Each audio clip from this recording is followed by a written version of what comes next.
What is up, everybody, and welcome to a brand new video. Right now I'm actually in another country, but you will see a video about that tomorrow. Today we're going to be talking about some very interesting topics, and one of them is, does Russia deserve a better government? And that is a very interesting question that probably has been answered by some priest. But before we get into this story, I would really appreciate if you guys could hit the like button, the subscribe button, because you help the channel grow and get the news out to everybody else. So thank you very much, and I really truly appreciate it. I quote, "Do you deserve a better government?" Priest Andrei Tkachov explained to Russians that are criticizing the government is a sin. So, just like back in the Stone Age, Russia is using religion to control the ordinary Russian citizens. This is a way of propaganda, which is very, very good to learn, because when you hear priests talking about politics, you know that something inside your country is going completely wrong. So let's check out this video. Half of the country is a bunch of false witnesses, even 70%. They say that the government is bad. Well, who else is in power? Do we have Archangel Michael in power, sitting there with Archangel Gabriel singing psalms here? No, we have ordinary people in power. But that is bad from the morning till night. That is also a lie. That is a lie. And even if it were bad, does it deserve better or what? Have you ever thought that you're such a scum? Do not deserve better. I'm saying this now into the air, just in case. I'm sure there's scum will sense it. Any scum that hears it will immediately perk up and say that he is calling me names. A normal person will think that it is not about me, and the scum will immediately understand what is said about him. And do you deserve a better government? And why do you think you're unworthy, Stalin again? Why do you think you're unworthy of some Tamerlan or Timur, which is the same thing? Why do you think you're unworthy? For example, of the mad Jeravam or the unclean Ahab, some Jezebel or some other scoundrel in power? Why do you think you absolutely need to have a good government? Are you good yourself or something? When a sinner criticizes the authority, he sins. When a holy man criticizes the authorities, he does the will of God. Because Emperor Theodosius, it is necessary that the Ambrose of Media, for Tsar Ivan the Terrible, it is necessary that there be Philip of the Martyr, Metropolitan Kolychev. For the atheists, it is necessary that there be Tihon. Anathematizing the Soviet power after a year of its rule, it is necessary. But when some pimple on the elephant body starts yapping there, you understand that everyone in a row from top to bottom, and he himself is complete zero without a stick, and he has not yet done anything good in life. He has not yet given out a single salary to the poor. He has not done anything at all yet. Then he sins, and he bears false witnesses. That is, the slope should simply hit and put him in the head. You bear false witnesses. You scold everyone in a row without having the right to do so, without knowing who is there, because there are different people there. One is God-fearing, another is godless. There's everything there. And you scold everyone indiscriminately, and you yourself are worse than them. This guy, this priest, has like some sort of a podcast, or I think this is actually a television channel that people, very religious people, watch. There's a religious radio station in Russia, a religious TV station, where a lot of people who want to hear, some spiritual talks and learn more about religion start to watch. And then imagine this, they're watching this program and they see this guy talking about how Russians don't deserve a better president because everybody is a sinner, so is the president, and that you don't deserve anything better. And that if you're like a pimple on an elephant's back trying to speak against the government because you've never in your life given your whole month wage to a person in need.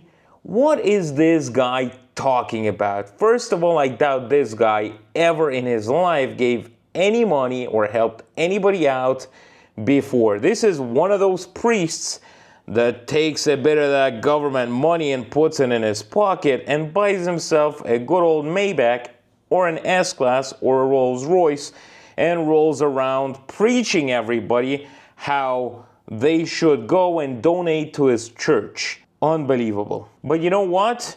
from what I heard from this guy saying, he's basically saying that the power that Vladimir Putin has right now was given to him by God. Oh my God, why is this my country having all of this? It's unbelievable. So basically this priest is saying that he's a great ruler and was just unlucky with his own people. Oh my God, I wonder like how much money do those priests make? But anyways, you know what? I'm fed up with listening all this crap. Let's get to the next news. And before we get into this, I actually want you to watch this before we even start talking about it. It is enough to recall the story with COVID, because COVID spread in our country just in the territory of Ukraine, in particular from Merefa. It is near Kharkov, the largest military biological laboratory of the USA. In 2019, in October, the Metabiot company, in which Hunter Biden interests, received a large tranche of $26 million from the Pentagon for coronavirus research.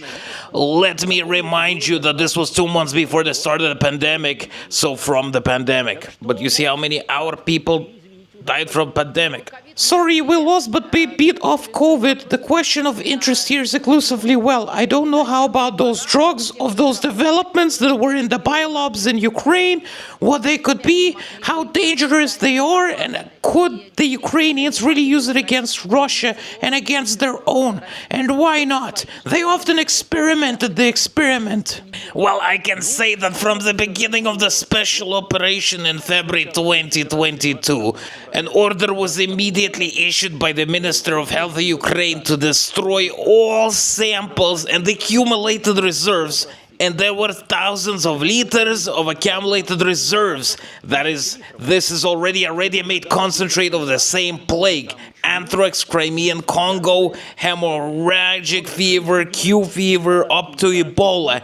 That is, in fact, Ukraine had the same. Oh my God, I sometimes think like, what the heck are they smoking? Literally, what sort of illegal substances are they taking? Because do they really think that all of the Russians who watch Russian television don't have access to the internet? Because saying that COVID originated from Ukraine, although it was proven that it originated from China, what the heck? How?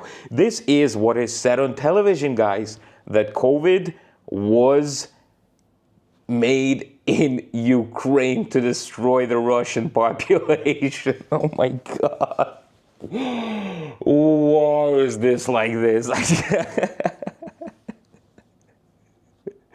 But I sometimes think that they literally think that the people who watch these television programs don't have access to internet. Because otherwise, the viewers who watch those TV shows would have realized that they're brazenly being lied on the screen all the time. Because if they start fact-checking whatever the heck those guys on television are saying, they will understand that they've been lied on all this time. But the origination of COVID just got me. I just cannot. This is unbelievable, guys. Blaming. It's like, anything that happens. Imagine they say like, why did the meteorite hit Russia? Chelyabinsk meteorite. They will say that it is the Ukrainians that sent that over. I would not be surprised whatsoever if they actually say something like this on television in the near future. Now, very interestingly is that, as you know, in Russia is under sanctions. So obviously they don't have a lot of car manufacturers selling cars there officially. And the thing is, you would have thought that the Chinese cars are sold there, right? So that everybody could buy it and that it's fine. But there's one brand called Zeekr that was not officially sold in Russia. It's like a very fast Chinese car, electric car. It looks really futuristic, pretty cool. Never been inside one of them. But listen to this. I literally want to read this out. Chinese electric car manufacturer Zeekr will begin to shut down cars imported to Russia under gray schemes. Russian car dealers offer customers to reprogram their cars for 75,000 rubles, which is around $650. So You bought yourself a car from China that was supposed to be only used in the Chinese market, and it got imported through some schemes through different post-Soviet countries and then put into Russia. And Zeekr doesn't like it. So now they are going to be blocking them off. And this is just like, yeah, China are friends with Russia, right? But no, they're not. They're shutting them off. The best-selling electric car brand warned in June of plans to crack down on illegally exported cars with blockades targeting vehicles intended for use within China but imported into other countries. As Zeekr importers told Beware News, dealers have already developed a solution to this problem. Buyers are offered to buy a special block that will disconnect the car from the master account managed from China. Such a device costs 75,000 rubles. At the same time, dealers do not know how long the firmware will work, and this measure is called temporary. It is possible that Zeekr will have to be updated regularly due to the fact that the Chinese manufacturer will try to bypass the dealer blocking.